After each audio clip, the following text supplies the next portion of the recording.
شبكة منتديات يمن المحبة.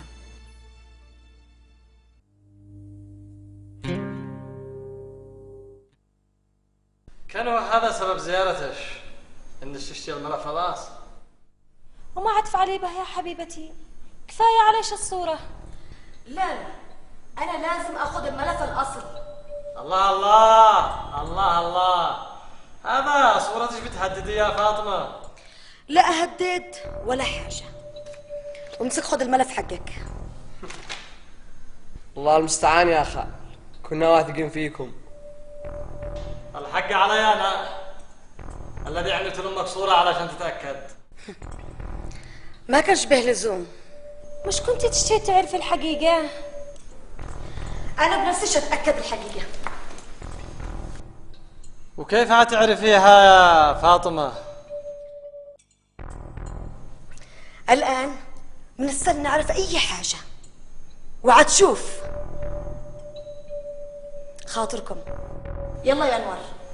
خاطرك يا خال.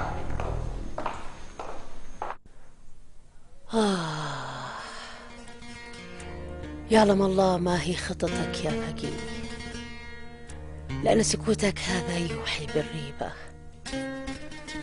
ما يعنيش أنك نسيت أو أهملت الموضوع. أسلوبك الخسيس أعرفه من زمان، لكن لا، أنا جليلة وعد أبقى متيقظة لألاعيبك وخططك الماكرة، والله الناصر والمعين. اليوم معي لك خبر يفرحك. ها خير، اللهم اجعل خير. ربما خلال أيام يتقدم لبنتك عريس. ما نقصدش زميل هدى في المستشفى. ما هو هذا الكلام الفارغ حقش؟ كيف؟ أو مش ناوي تزوج بنتك؟ ناوي، بس هالبنت اللي ابن عمها. ناجي، اتمسى هذه الليلة على دمك. قلت لك 70 مرة لا يمكن أزوجها بماهر. أيوة بس يا مره. ولا بس ولا حاجة، هي كلمة والحليم تكفيه الإشارة. حسبي الله ونعم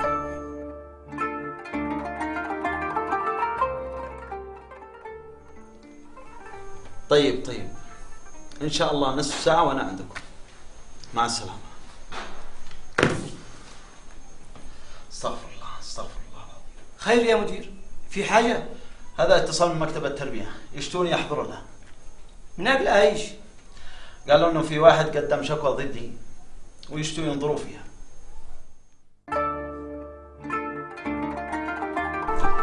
قل لي يا دكتور جمال، ليش ما حضرت الحفل وأنت مدعو؟ لأني مستحق الحضور، لأني كنت بتسبب في موت الجندي. معقول يا دكتور، بس أنت في الأخير وافقت على إجراء العملية. لولا شجاعة الدكتور عصام والدكتورة هدى هما السبب. لا يا دكتور، أنا متأكد إن هذا ما هوش السبب. إذا ما هو السبب؟ يعني ربما لأنك هتحضر كضيف عادي دون أن يكرموك. يا دكتور عادل، أعتقد أن هذا الكلام بدافع عن غيرة من زملائك، وما بش داعي لهذا الكلام. أيوة أستاذ عزمي، البضاعة وصلت الميناء. شكرا لكم. يلا مع السلامة. يا أخي فاطمة شغلتني جننتني، ادي لها العصر وخلص من مشاكلها. أنت مجنون تشتي تودينا في داهية. إنه وليش هذا الخوف كله؟ لأن فاطمة الآن مش سهلة، ويعلم الله من وراها. أقول لك سيبك من هذا كله وخليها تعالي في راسي. إذا سكتنا يا ناجي ما عندنا في ليلة وضحاها إلا وقد لقيت إسماعيل، وخاصة أن معاها أساليب جديدة هذا الأيام.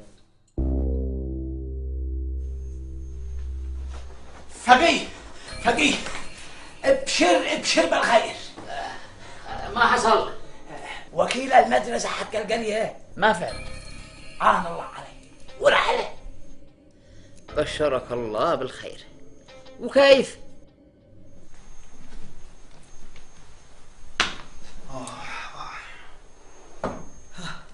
خير يا أستاذ، ما الأخبار؟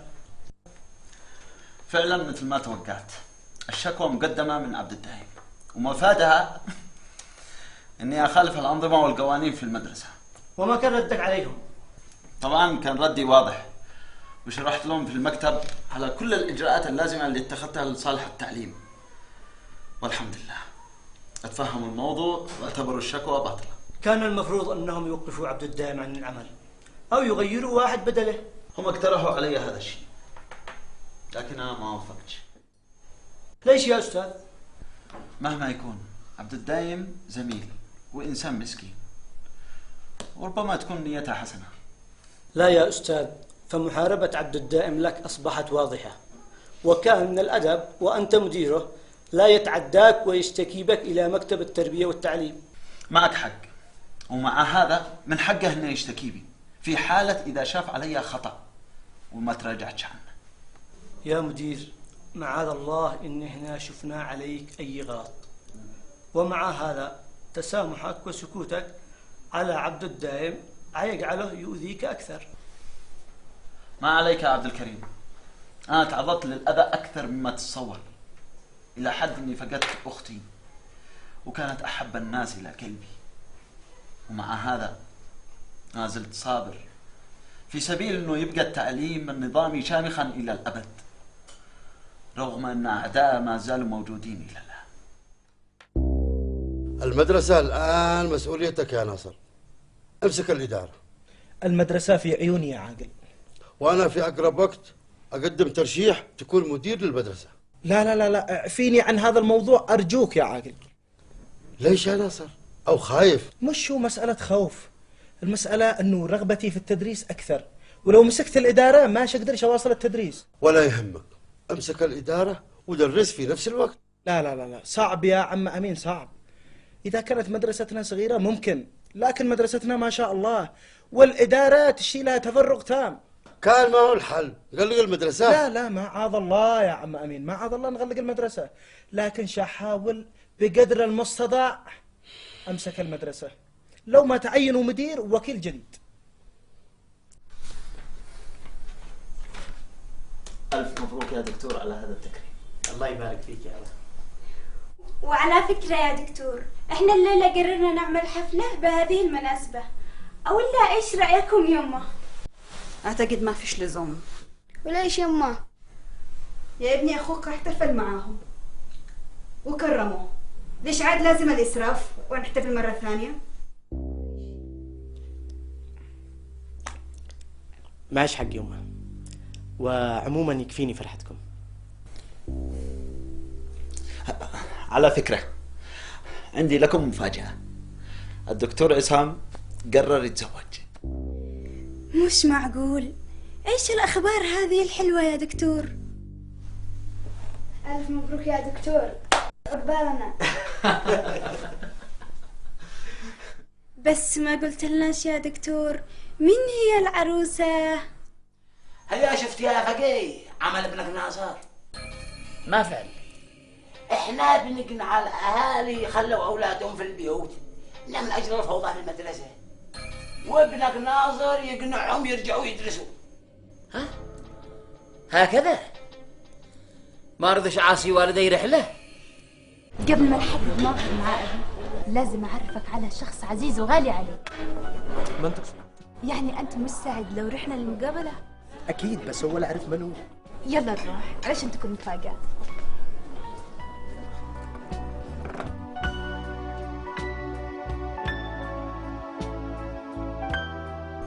هكذا يا فاطمة؟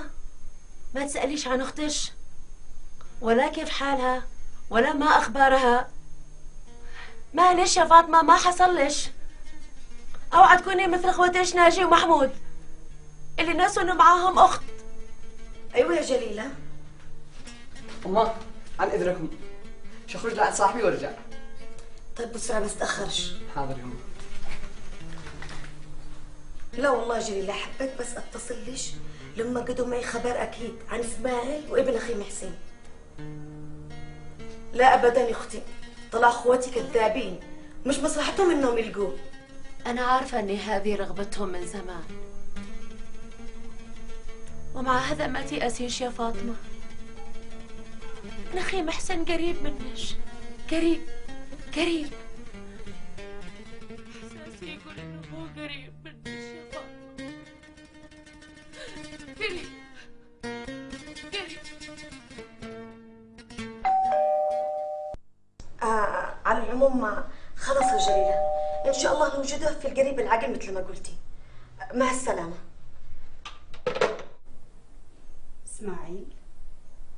اسماعيل أعتقد إنه عصام لقي شريكة حياته. إيش عاد باقي غير إنه يعرف الحقيقة؟ يا كريمة ما ينفعش. إلا ينفع، وبصراحة يا إسماعيل زودتها. أنا مستغرب ليش أنت مصرة على رأيك؟ يا أخي ضميري يأنبني. معقول عصام للآن لا هو عارف أمه ولا أبوه ولا أهله؟ هذا إذا كانوا معترفين به أصلا. وافترض مش معترفين به،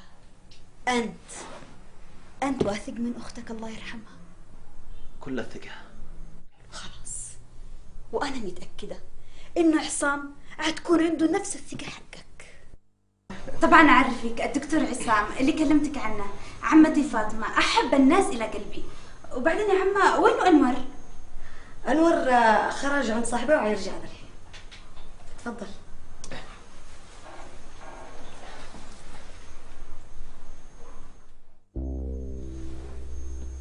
تشرفنا يا عم.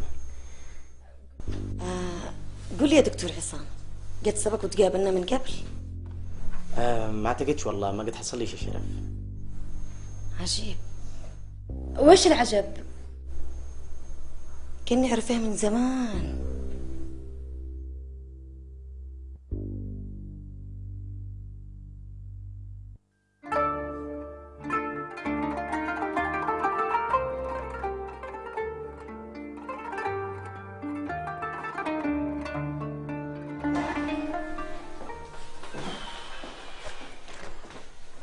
ما حد خلص من مشاكل الأمة.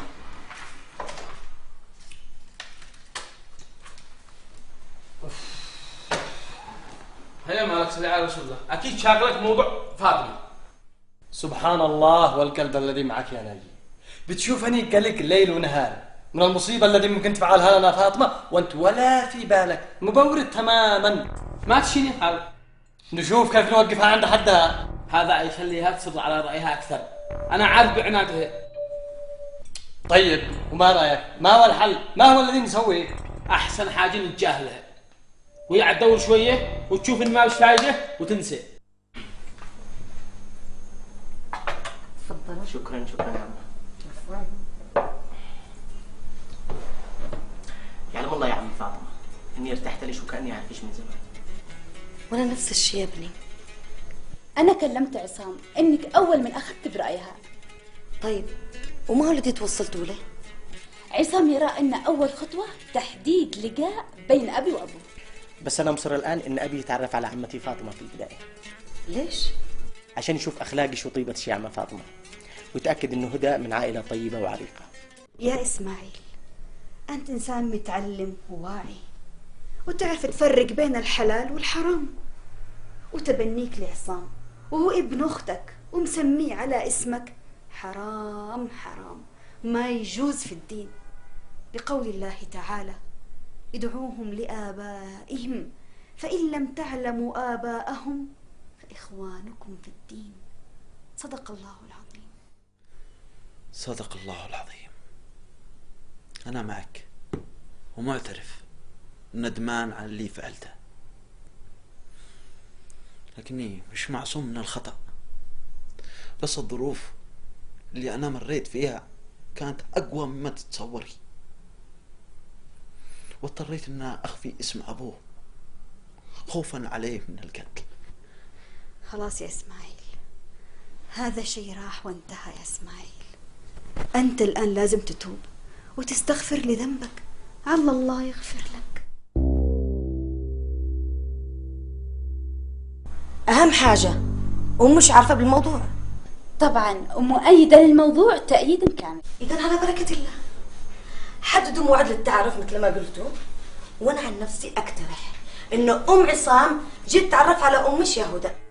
والله فكرة، ليش ما خطرتش في بالنا؟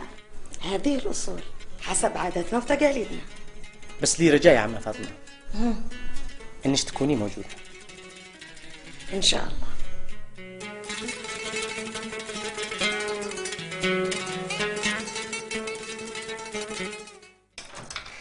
آثار. ايوه يا عم. أنا مش حذرتك أكثر من مرة وقلت لك تبعد عن مشاكل المدرسة ولا لا؟ أنا آسف يابا، المدرسة أصبحت مسؤوليتي. ومن عينك مسؤول عليها؟ واجبي. واجبك؟ أيوة. وبتعتقد إنهم بيحبوك ومرتاحين لك وعينوك مدير عليها يا ناصر؟ مش هذا هدفي يابا، وأنت داري بهذا الشيء. وما هو هدفك يا أستاذ يا متعلم؟ هدفي إنه أحافظ على المدرسة هذا لما يعينوا لها مدير جديد.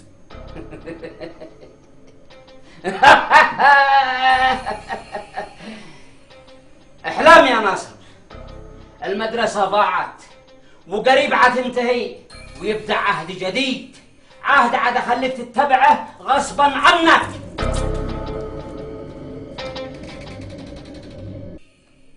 أرجوش يا هدى لا تحرجيني، أنا ما أقدرش أحدد معاهم أي موعد. وليش يا ناجي؟ أنت عارفة السبب، مشيش مشاكل مع أخي محمود. إذا كنتم تعتقدوا إنكم عتزوجوني بماهر هذا مستحيل. هي سمعت بنفسك ما قالت البنت. وليش يا بنتي؟ مالها ابن عم ليش؟ ورجعنا نفس الكلام نكرره. خليني أسمع رأي البنت. ماهر مش الشخص المناسب وطول عمري أعتبره مثل أخي. بس هذه يا بنتي مشي حجة. ناجي هي كلمة، والبنت ما تتزوج إلا بالدكتور عصام. جميلة، الكلمة كلمتين ولا كلمتش؟ كلمتكم يابا، لكن إذا كنتم تحبوني لا تفرضوا علي الشخص اللي ما أحبه. والله مش عارفة إيش أقول لك يا بنتي. أنتوا يابا وافقوا على الموعد، وعاد شوفوا الفرق بين الدكتور عصام وماهر.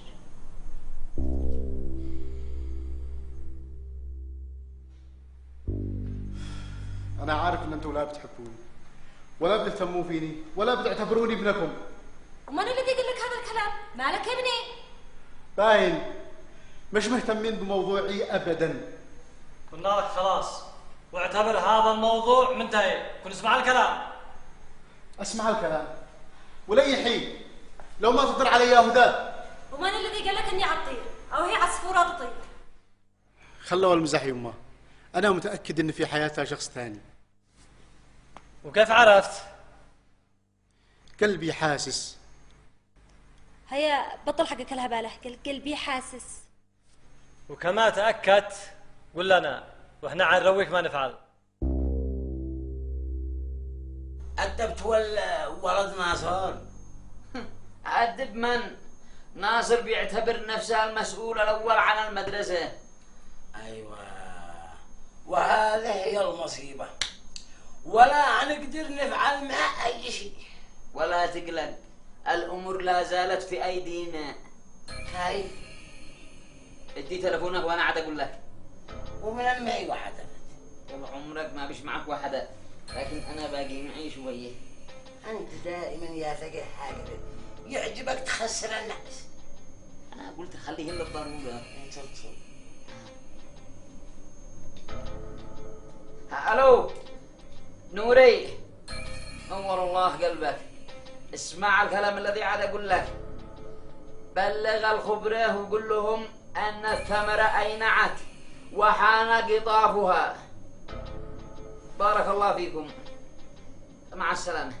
الله يا فقيه، كنتوا ذا بتتكلموا بلا الغاء. وأنت ما دخلك؟ كيف ما دخلني؟ فعد أنا واحد منكم. مهمتي أنا وأنت انتهت. ها؟ ومن قال لك إنها انتهت؟ قلت لك انتهت، كن فهمت لا؟ وسلوى؟ أوه صح، الحمد لله إنك ذكرتني. يا الحمد لله إني ذكرتك. قل لي الوقت قد متأخر ولا عاد بدري؟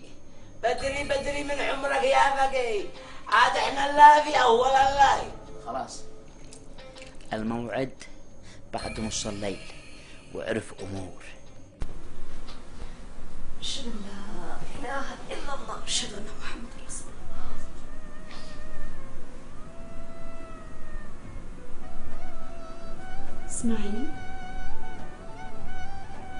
اسمعيني، أنا آسفة. اسمعيني لو كنت زعلتك اليوم بكلامي. لا بالعكس، أنت نبهتيني الموضوع وخطر جدا، لازم أتداركه قبل ما يسألني الله عنه. الحمد لله، أخيرا اقتنعت يا قلبي. جدا، وأكلمه بالحقيقة حتى لو كانت مرة. أيوة، بس بالعطلة الصيفية. بالعطلة الصيفية ها؟ بالعطلة الصيفية. أنا قلت حتقوم الآن تكلمه بكرة بالكثير. العطلة الصيفية. يا كريمة يا كريمة، هذا الموضوع يحتاج هدوء بال وتفرغ تام. إسماعيل، أنت غريب برغم إنك قوي في كل المواقف إلا دي، أنت ضعيف. صحيح صحيح، لأنك ما عشتيش اللحظات اللي عشتها عندما ماتت أسماء. الله يرحمه الله يرحمه. إسماعيل، مثل ما وصيتك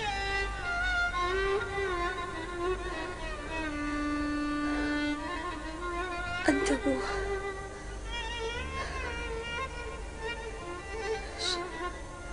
أشهد أن لا إله أشهد أن محمد رسول الله.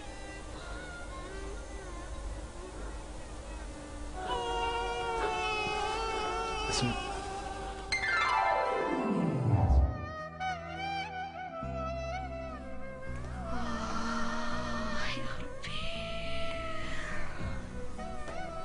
لا حول ولا قوة إلا بالله.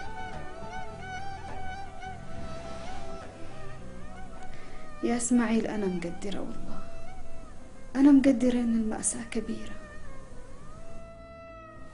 صدقني يا إسماعيل، أنا حاسة إنك بتقدر على مواجهتها.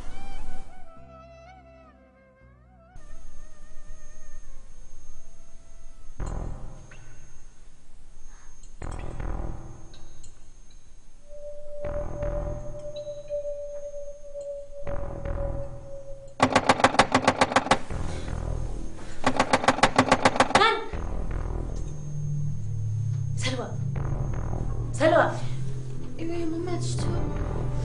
سمعتي طرق الباب؟ لا يما.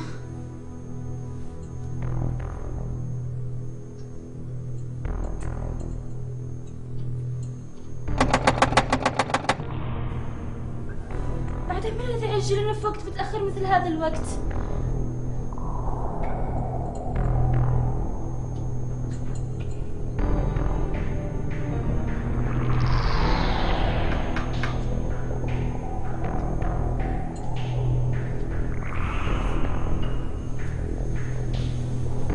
سيدي،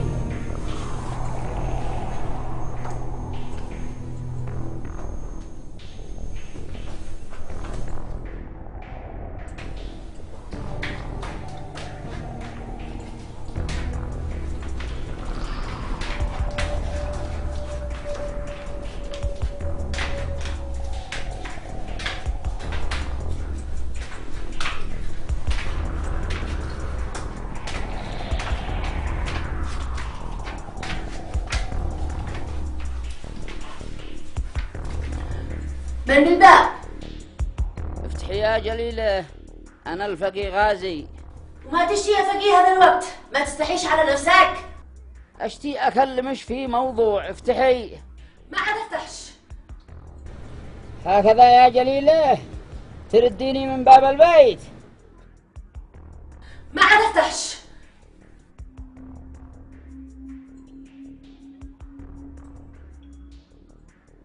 طيب يا جليلة، مش مهم.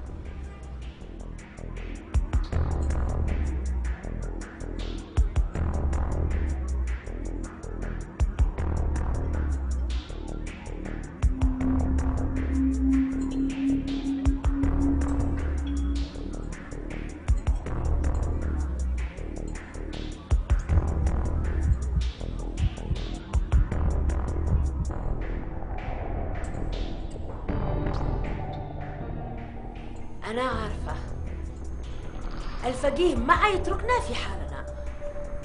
أنا متعجبة، ما يشتي في هذا الوقت المتأخر من الليل. أنا دارية ما يشتي، لكن بعيدة عليه بعد المشرق من المغرب. أنا لهم بالمرصاد.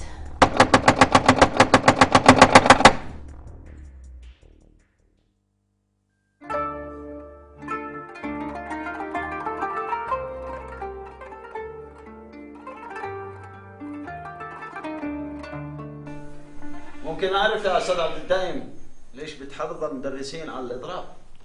نريد تغيير المدير. شو تغيروني؟ طبعا، وإذا كنت بتراعي مصلحة المدرسة تغادرها فورا الآن. بهذه البساطة يا أستاذ عبد الدايم، وتعتقد إنه ما فيش لا نظام ولا قانون؟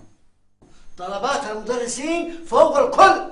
بس اللي معك 4 مدرسين، ولا تنسى إنه المدرسة فيها أكثر من 60 مدرس ومدرسة، وكلهم يحبوا العمل والنظام داخل المدرسة. وهؤلاء اللي معك هم المدرسين الغير ملتزمين بالتدريس. ما لناش دعوة بالآخرين، ضروري انك ترضخ لمطالبنا. هيا بشر يا فقيه، ما عملت. ابشر يا مبخوت، امورك تمام. ايش من تمام يا فقيه؟ او بتضحك علي؟ ما قصدك؟ انا عارف ان جليلة ما رضيت تفتح لك الباب امس العشي. وصلت بك الجرأة انك تتجسس علي يا خبيث؟ معذور يا فقيه، معذور. الذي مثل حالي قد صبر خيرا، يشتي الزواج مثل شربة الماء. وبعدين انا لما قلت لك ان امورك تمام، يعني ان انا عاد اسير اليوم عند جليلة اتفاهم معاها، ولا ارجع من عندها الا بخبر يسرك. هي الان انا فهمت، والعفو منك يا فقيه، وهذا الراسك احبه. خلاص ويلا قوم سير الان. اين اسير؟ شوف الامور في المدرسة من العيد. وانتبه، شوف الامور من بعيد لا بعيد. انا ما اشتي تكون انت في الصورة. ولا يهمك. الله معك.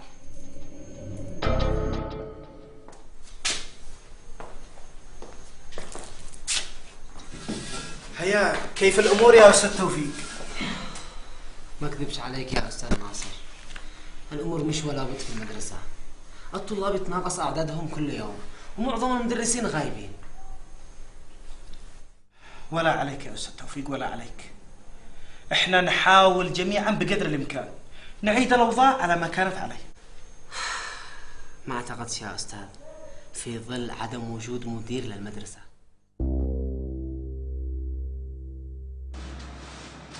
ما قلتليش يا ولد، الولد وافق على تحديد المواد الدولية ولا لا؟ في الحقيقة كان معترض اعتراض شديد. ليش؟ الآن معنا عملية، بعدين شغل لك.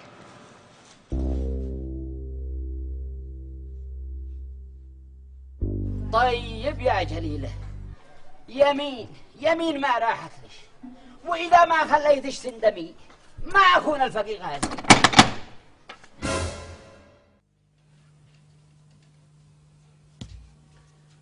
سمعتي يا سلوى؟ عاد الفقيه بيهدد. نبردي ليش منا يما، والله ما يقدر يفعل شيء. لا يا بنتي، مش لازم اسكت عليه، لازم اوقفه عند حده. كان ما عاد تفعله يما. سيري تجهزي تخرجي معي، وانا قاعده اقول لك ما عاد افعل. حاضر.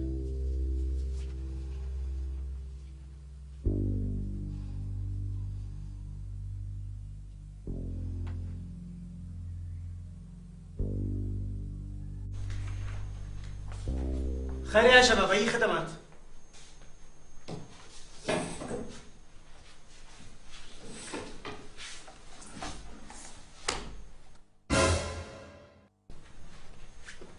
خير يا نوال، ليش رجعت من المدرسة بدري؟ لا على الله يمه، اليوم المدرسة فوضى. ليش يا ابني؟ ليش؟ معظم المدرسين غايبين. ليش؟ اشتوا تغيير المدير. وليش اشتوا تغيير مدير؟ مش انت بتقول ان مدير المدرسة ممتاز؟ طبعا يما ممتاز، لكن بعض المدرسين ما يعجبهمش العجب. مش من حق اي واحد انه يطلب مني ان اغادر المدرسه. بدون سبب مقنع أو مبرر. أنا حانة بقرار إداري. اسمع يا مدرسين، سمعتوا المدير بيرفض طلبنا احنا. هذه مش مطالب قانونية يا أستاذ عبد الدايم، هذه تسمى فوضى، ولو استغليناها من أجل مصالحنا الشخصية كانت عمت الفوضى في كل مكان، ولضاعت هيبة الإدارة أمام الطلاب، وأصبح الخروج عن النظام من الأمور الاعتيادية يا أستاذ عبد الدايم. وهذا يمثل علينا خطورة كأفراد وجماعات، ولا بد ما نحكم العقل في هذه الأمور ونطلب التفاهم ونجلس مع بعض لنحل مشاكلنا ومشاكل المدرسة بالتعاون من الجميع وبما فيهم أولياء الأمور. خير يا دكتور، كنت أشوفك أثناء العملية سرحان. حقيقة أنا منزعج لما قلتي إن أبوش رفض يحدد موعد البداية. أنا قلت إنه رفض. إيش الحكاية بالضبط يا دكتور؟ تعال وأنا بقول لك كل حاجة.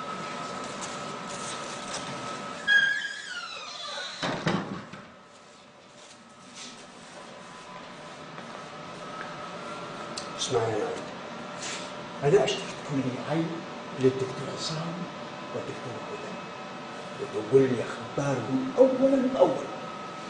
ايش يا دكتور عادل؟ تركتني عندك جاسوس. نعيم، تأدب وتعلم كيف تتكلم مع رؤسائك في العمل، تمام؟ رئيسي في العمل على عيني وراسي، أما في الغلط لا.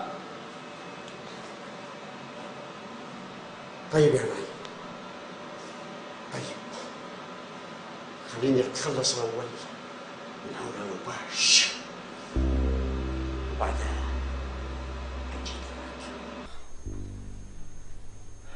احنا مقدرين جهودك يا اخ نوري، انت والشباب الذي معك، لكن بصراحة ما احناش محتاجين لمساعدتكم.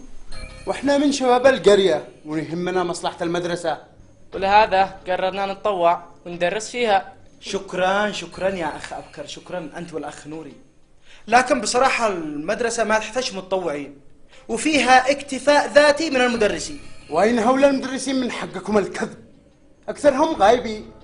مش وقت الكلام هذا يا أخ نوري، أقلها لو ما يجي مدير للمدرسة وبعدها بندرس كلنا. تمام، يحلها الله لو ما يجي. الآن احنا موجودين.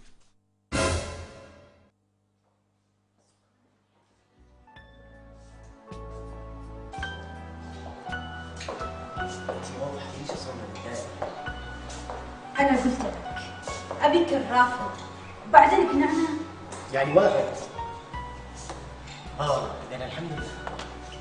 مش معقول لهذه الدرجة مهتم بالموضوع. طبعا أنت الآن بالنسبة لي شيء مهم جدا، ومن دونك ما أقدرش أكمل حياتي. لهذه الدرجة؟ وأكثر. متأكد إن مدى غلاوة محبتي في قلبي فوق ما تتصور. وأنا كمان أبادلك نفس الشعور، كل يوم ازداد إعجابي فيك أكثر وأكثر. طيب قبل ما أسألش عن الموعد، إيش كان سبب رفض الوالد في البداية؟ لا تهتم بالموضوع، المسألة كانت انشغال فقط لا غير. شبكة منتديات يمن المحبة.